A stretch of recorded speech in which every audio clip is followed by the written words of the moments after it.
Eu sou Gabriela Vieira e este é o MIP em Dia, o seu podcast sobre manejo integrado de pragas, atual e objetivo, como ele deve ser.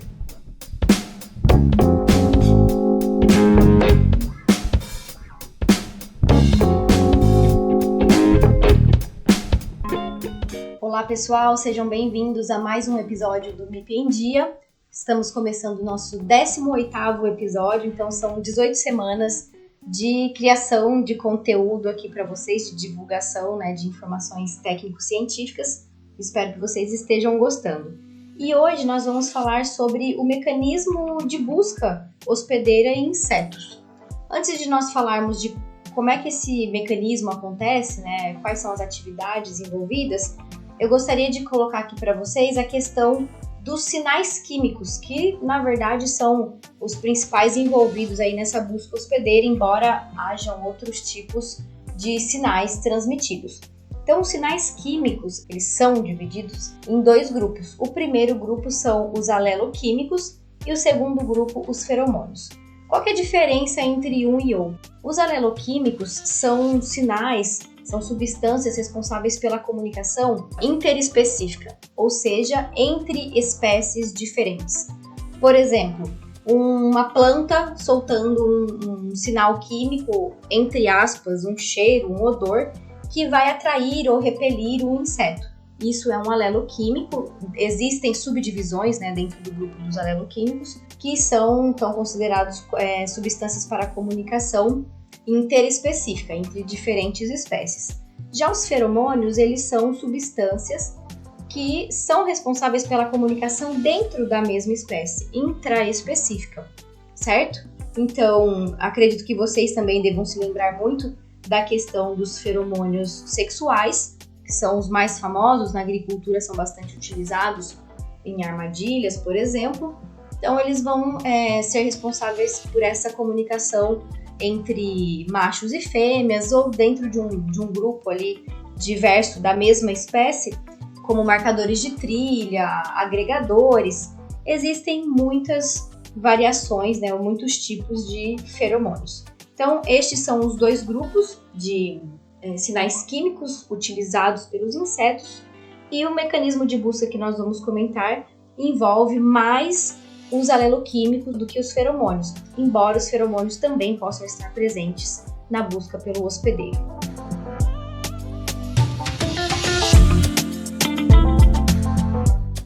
Bom, é importante a gente se lembrar então que no processo de busca pelo hospedeiro, primeiro, o inseto ele sempre vai buscar o hospedeiro mais adequado para ele, um hospedeiro nutricionalmente viável, que seja bom para o desenvolvimento, para a alimentação, enfim, deste indivíduo.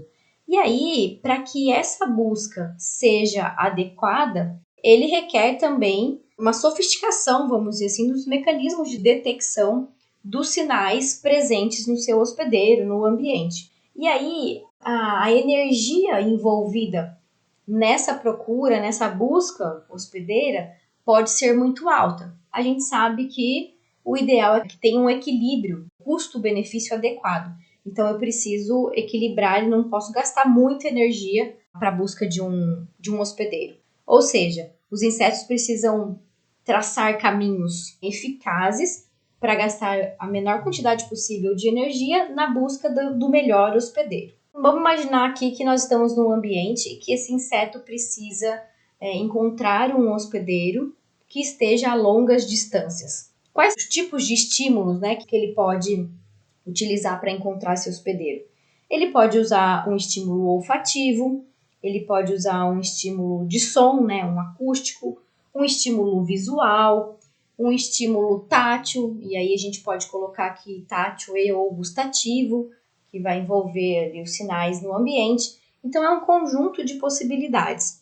Lembrando sempre que os sinais químicos, as moléculas químicas, estão diretamente envolvidas nestes aspectos. Então, pessoal, nessa situação onde há necessidade de eficiência para a busca desse hospedeiro, os compostos químicos voláteis, eles vão adquirir uma importância grande, porque eles possuem principalmente uma alta capacidade de transmissão e durabilidade no ambiente. Então, eles vão ser bastante utilizados para os insetos e também eles são específicos e precisamente detectados pelos receptores dos insetos. Então, imaginem num ambiente grande, esses insetos vão se localizar através desses sinais químicos que têm uma capacidade de durabilidade maior.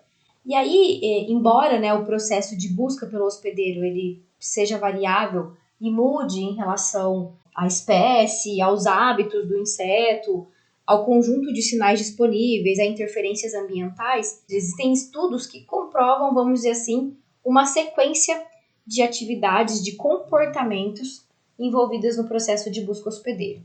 O primeiro comportamento é o comportamento de dispersão. O que acontece? Esse indivíduo está ali e precisa começar a identificar esse alimento, esse hospedeiro. Então, ele vai se dispersar aleatoriamente com movimentos não orientados, está procurando, não são movimentos direcionados. A gente chama de cinese. Ele está procurando ali alguma coisa. Quando ele começa a entender, a sentir algum sinal químico no ambiente, ele passa a realizar movimentos direcionados, orientados por esses estímulos químicos. Esses sinais químicos vão levá-lo em direção ao alimento, ao seu hospedeiro. Então, nessa etapa, as moléculas químicas provenientes do hospedeiro elas estão dispersas no ar em formas de plumas de odor e, uma vez em contato com as sensilas da antena do inseto, a gente sabe que a antena ela é revestida por sensilas que captam sinais químicos, entre aspas, cheiros no ambiente. Então, elas são captadas e são absorvidas por essas sensilas para que o inseto realmente entenda ali o que está acontecendo, tá bom? Então, após ele se aproximar do hospedeiro, ele vai reconhecer e vai responder principalmente aos gradientes de concentração dos sinais químicos até que ocorra de fato um contato direto. Então, veja, primeiro movimentos não orientados, ele sentiu algum sinal químico, começa a fazer movimentos orientados em direção ao hospedeiro e, por fim, acontece esse contato direto. Nessa etapa, a sequência de comportamentos ela pode ser afetada pelas características físicas e químicas também do hospedeiro. Então, no comportamento exploratório, se dá a avaliação pelo contato superficial ali do hospedeiro, através da utilização das antenas, dos tarsos, né, que são estruturas que ficam no ápice das pernas dos insetos, do aparelho bucal e até mesmo do ovipositor, antes dele aceitar ou rejeitar o hospedeiro. Então, vamos recapitular aqui rapidamente. O inseto começa a se locomover de forma não orientada, capta alguma coisa, se locomove de forma orientada, se aproxima, tem um contato direto, utiliza suas estruturas para identificar o hospedeiro ali em questão, e aí ele vai aceitar ou rejeitar esse hospedeiro. De maneira geral, os sinais químicos eles podem apresentar influência diferenciada sobre o comportamento de busca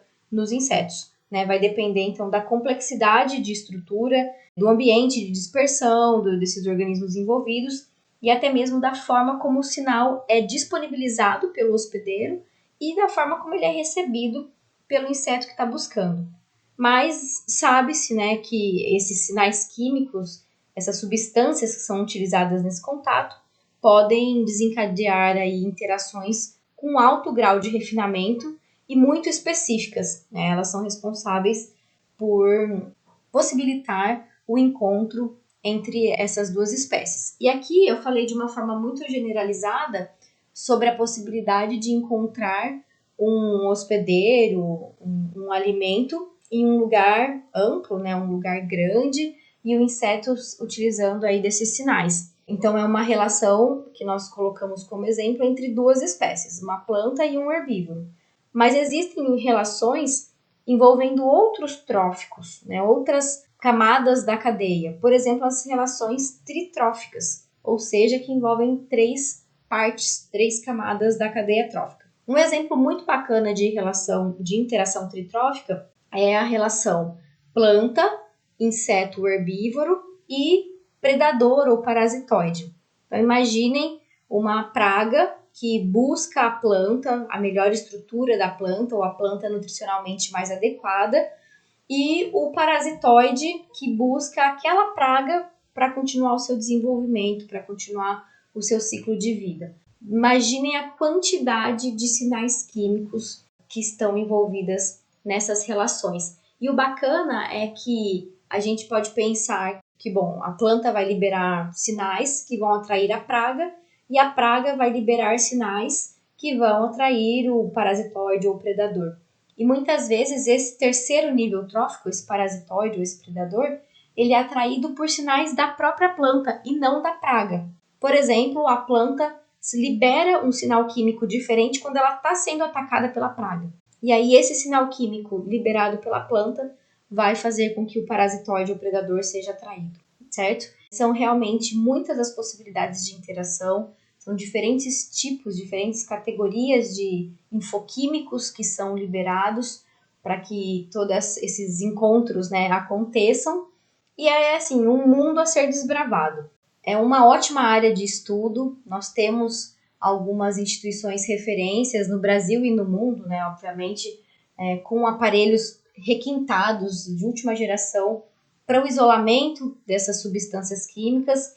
Então, para quem tem interesse nessa área, fica aqui até uma recomendação de que deem uma olhada mais a fundo mesmo e vejam como é que vocês podem ajudar a desenvolver esse campo, esse mercado, né?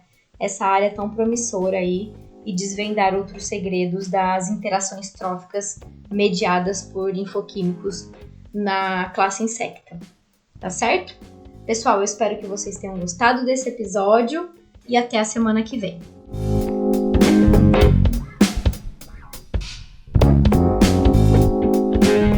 Você ouviu o MIP em Dia.